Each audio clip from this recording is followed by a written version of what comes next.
Hey everybody, this is Woodward Guy here today, and today we're doing part 3 of converting the Finnish helmet to a wartime German M40 helmet. Now this is part 3, and this is going to be installing the liner.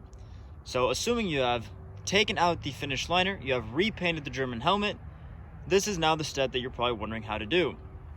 Now some few things you'll need is of course the liner band and everything, your helmet, and you'll need the pins and washers.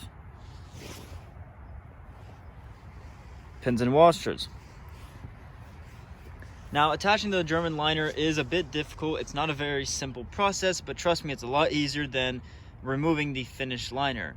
With that being said, let's start. All right, so hopefully the angle will work and hopefully I won't get too much in the way. But to begin, you're gonna take your liner and you're gonna recognize where the holes are.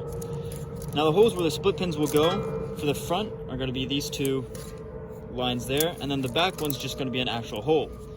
So go ahead and set that up by just placing it nicely in the helmet. All right, and to begin, let's start with the back side. That should be the easiest one, hopefully. Now the way these work is the liners actually can pull back like that. It's a bit difficult, you know, but it will work. And the way you're going to want to put the split pin is obviously you put the painted side from the outside in, and this washer is going to go obviously on the prongs here. But the washer, you're going to put it in between the leather and the band. That's where you're going to have it go. So let's try to do so.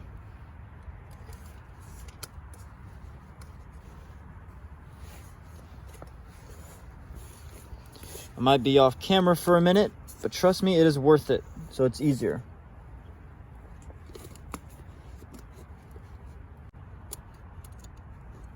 And the hardest part is probably putting the washer on the prongs, because you got to pull back the liner, hold the pin in, and push the washers back. So there you go. I got it on there. Now you simply just pull or push the pins back. And that's it. So with the first one, it's probably going to be wiggly a bit, but that's fine. Usually the way it works, at least with my experience, is two of them will sit very well. The split pins will not wiggle or anything, but the third and last one is the one that's going to be wiggling. It's not the end of the world. Some original ones, you have, all three split pins wiggling. As long as your split pins are in there, it's holding the liner in place and nothing falls out, that's really all you should be concerned with. So I'm going to go ahead and skip the video so you guys don't have to watch me struggle with all three of them. Then we can get to the chin strap, which is also important for the helmet. Alright, so that ended up being a lot easier than I was expecting, and I got it done fairly quickly. Now, one thing I noticed is to make sure the split pins don't wiggle as much, such as, the back one's the most wiggly one, but it's still pretty good, is when you separate to, oops, you can't see that. When you separate the liner to put your pin in, what you want to do is, as you're about to fold down the pins or the brackets, pull the aluminum liner band towards you. So you have your thumb pushing up, which will cause the band to go forward. Make sure to pull it back while folding the prongs so that it's going to be closer to the shell. That's how you really avoid that wiggliness. And as you can see, it really doesn't wiggle. But now for the chin strap. Now, one thing to remember while putting the chin strap, and this really all matters if you're left-handed like myself, is when you install it, you want to make sure the buckle is going to be on the right side of the helmet. This is so that when you aim down your rifle, the buckle won't scratch up against the stock. There is some documentation of this. I will put a link down in the description so you guys can check it out for yourselves. But that's one thing to remember. So for my case, since I am a left-handed shooter, I'm going to be installing the buckle part of the strap on the right side of the helmet, right here. So that's what we're going to do. Now, these straps I made myself, so they're not perfect. Honestly, it's okay. I mean, the leather itself could have been a bit better cut and treated. But these are buckles or straps I made myself, hardware I bought from Kelly's Militaria. You can buy leather online. Like, these shops normally should sell the chin straps. But let's begin. Now, one thing to remember is when you put the strap on, you want to make sure the connecting part is facing outside of the helmet. So when you're going to strap it through, it should be like this. So you can see the flat edge is towards your head, while the connected part is towards the outside. Another way of seeing that is the buckle, the part that goes up a bit more, is going to be towards the outside.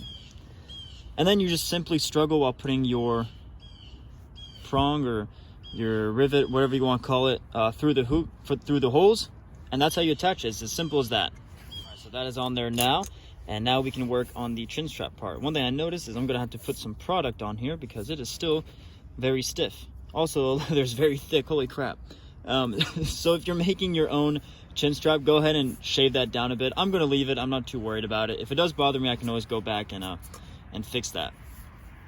But it's the same idea. Gonna go ahead, make sure the smooth part, which is normally the brown side, make sure that is touching your chin, while the rough side, which is normally black, that is facing away from your chin. So when I install it, it's going to be like this.